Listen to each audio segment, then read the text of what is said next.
কুরবানির গোশত নিজে খাওয়া, পরিবারবর্গকে খাওয়ানো, আত্মীয় স্বজনদেরকে খাওয়ানো, গরিবদেরকে দেওয়া সবই জায়েজ আছে। তবে কুরবানির গোশত ৩ ভাগ করা উত্তম।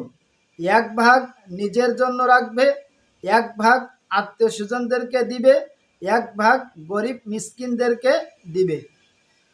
মান্যতের কুরবানির গোশত নিজে খেতে পারবে না এবং ধনীরা খেতে পারবে না, বরং পুরাটাই গরিব মিসকিনদেরকে দান করে দিবে।